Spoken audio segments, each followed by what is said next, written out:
ইনফার্টিলিটির অন্যতম চিকিৎসা হচ্ছে আইইউআই বা ইন্টার ইউটেরাইন ইনসেমিনেশন।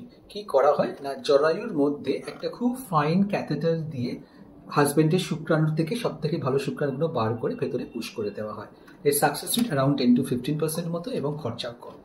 অনেক সময় দেখা যায় যে এই খরচা কম বলে অনেক দম্পতি বারবার করে আইইউআই করতে চায়। তার কারণ আইভিএফ এক্সপেন্সিভ, কম খরচে দিয়ে চিকিৎসা করা হয়। সত্যি কি কম খরচা বলে আমরা একটা চিকিৎসা করে যাব? মোটেও তা নয়। কারণ যদি মহিলার বয়স 40-এর বেশি হয়, অনেক দিন ধরে ইনফার্টিলিটি চিকিৎসা চলছে কিন্তু হচ্ছে না, বহু বছর হয়ে গেছে, টিউবের সমস্যা রয়েছে, ডিমের সংখ্যা কমতে আরম্ভ করেছে বা শুক্রাণুর সংখ্যা খুব কম, সেক্ষেত্রে কিন্তু আইইউআই করে বিশেষ লাভ হবে না। আপনারা নিজেরাই চেষ্টা করতে পারেন। অথবা আনএক্সপ্লেইন ইনফার্টিলিটি, যেখানে ইনফার্টিলিটির কারণ খুঁজে পাওয়া যাচ্ছে না, সেখানে 6 বারের বেশি আইইউআই করে লাভ হয় না, কারণ প্রেগনেন্সি রেট খুব কম। তাই জন্য যে ট্রিটমেন্টটা করে লাভ নেই, তার পেছনে অহেতুক খরচা না করে পরের ট্রিটমেন্টের দিকে এগিয়ে যেতে হবে।